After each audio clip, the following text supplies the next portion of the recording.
We've got a little dog in a heated room. I'd like to just show you, there's hot air blowing in. This is called a bear hugger, and it's blowing hot. Oh, beautiful, hot, beautiful air. Very comfortable. He's actually anesthetized. This is an anesthetized So pet. this is Buddy. He's having a tooth reconstruction. So he's chipped a filling, or He's chipped a canine. You can actually see it better on this side, Mel. You can only see it from this side, really.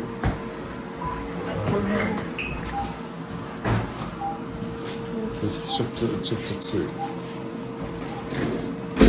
So we're gonna basically repair that. We're gonna try and save the tooth, and we're gonna take an X-ray. I think it's in the bulk cavity. There's 8 teeth in it, large enough. We try and save. 4 are canines. And 1 plastic sheet. 4 of the biggest, the biggest premolars on the top, and the molars at the bottom. And so 1 for plastic those sheet. So let's see if that's we a can- canine. That is a mandibular canine. This one? So this is how we chart an animal's teeth. So a vet will say to you, it's the left lower canine. But it's easier to just write 304. So when your vet says to you, we're treating 304, it's the left lower canine. When I say the biggest teeth in the mouth, so it's 304, 404, 204, 104, all the 04s are the canines. You can actually see the size here. The 309, 409 are the the first molars. Are the biggest teeth on the bottom jaw. And the 208 and 108 are the biggest teeth in the top jaw. These are your wisdom teeth, your molars. But these teeth we try and save. So the 8 teeth we make a big effort to save, and this is one of them.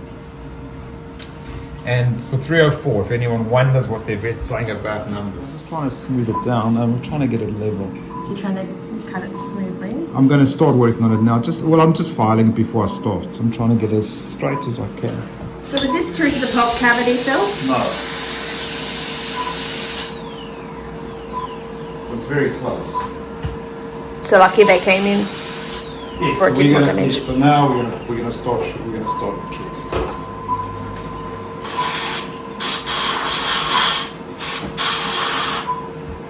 So I've really just prepared it.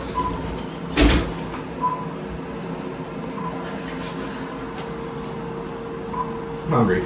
So mine. I blame you. Because I walk to work, I stopped at my usual place that I normally go for lunch. Grab a bacon and egg Shut up, Ethan. You're making me hungry. I will kill you. Bacon and egg roll. I It's get pretty hungry. good. It's pretty good. I ordered 1 potato cake. They gave me 2 because I'm a regular. Yeah, it's good breakfast. Perks of house sitting. So I'm using something called pumice. Pumice is a thing that we can polish with as opposed to using. Careful, don't move the head. Sorry, I'm just reapplying the I really got to get the surface really clean before I start working on it. So pumice is a powder that we use to polish as opposed to the normal fluoride polishing that you get when you have a skull and polish at your regular. What do you got for your regular?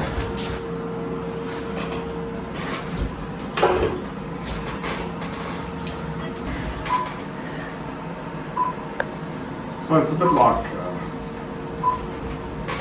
It's nice and peaceful in here. I love how we left Dakota to deal with the phones.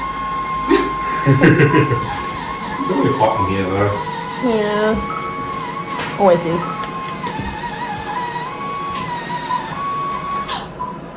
It's his whole breath holding. Only about 20 seconds. He's not breath holding, he's a big chested dog. He's just taking very slow breaths.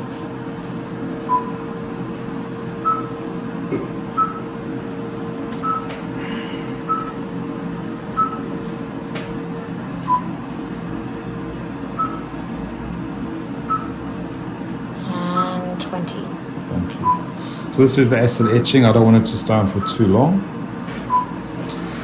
I was told that I shouldn't take a sterile swab and just gently touch it first, but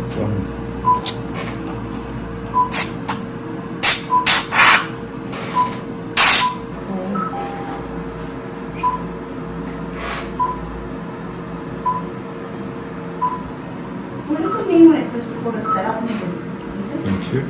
I feel like that might mean that the USB is full. Something along Talk us those through lines. some of the figures for Ethan, what are they? I don't know. There's a green thing and a blue thing. I am one day just going to fire you. I'm just putting it out there, and one day it'll stick. You should have a playlist of like bloopers. I should. I thought she was going to do one anyway. I am. Patient's nice and stable. As you can see on our multi-parameter monitor, we've got a nice steady ECG of about 40-45 BPM. Nice SpO2 of 97. Second SpO2 is not reading. It's got big feet. Our ETCO2 has been steady in the 30 to 35 range as well as with a respiratory rate of approximately 5-ish breaths per minute, which is normal for your deeper chested dogs. Good blood pressure of 104/54, being relatively steady throughout, and we've maintained a temperature of 38.5 throughout the whole procedure as well. Sorry, that was a lie. We started at 38.7. And we do have an Equectus parrot in the hospital. It is the one that imitates the flatlining sound, so don't freak out if you hear coding. You've got to move him close to the theatre then. He's shocking. He freaked out. Shirini once really freaked her out. I love Eckies. They're so funny. They have their moments. That one likes to imitate my asthma. Oh, So annoying. He's such a sweetheart though. He's a good cuddler. he's very sweet. Yeah, Jack was imitating me. Yeah.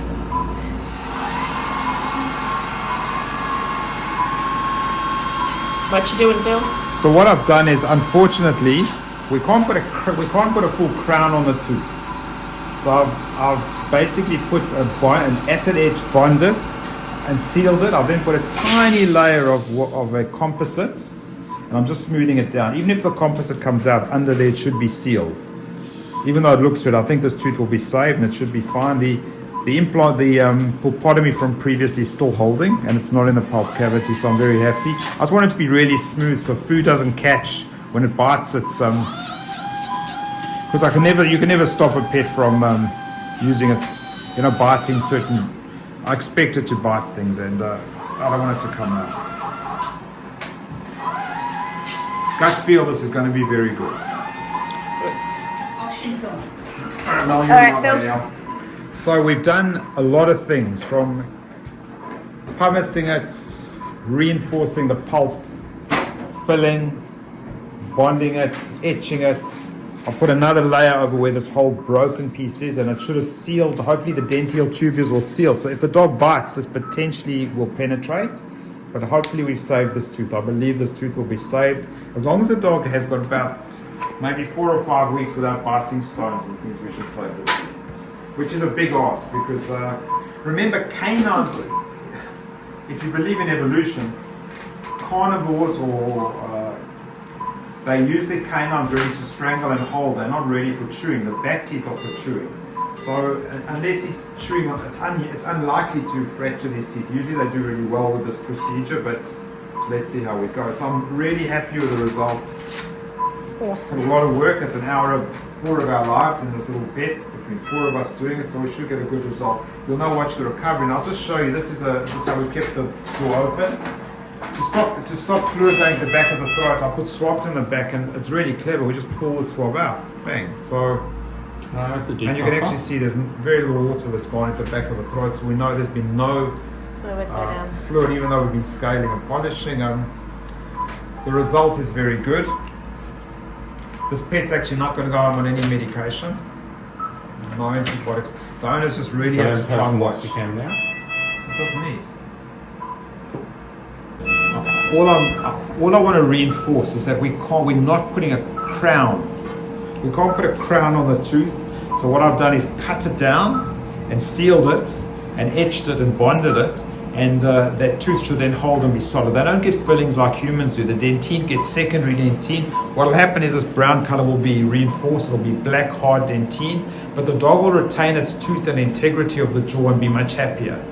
Taking out the tooth would be, by the way, much harder and much more difficult and much more traumatic. This was great, a great procedure, and we should have a great, I'm expecting a 90 to 98% good results for most of them.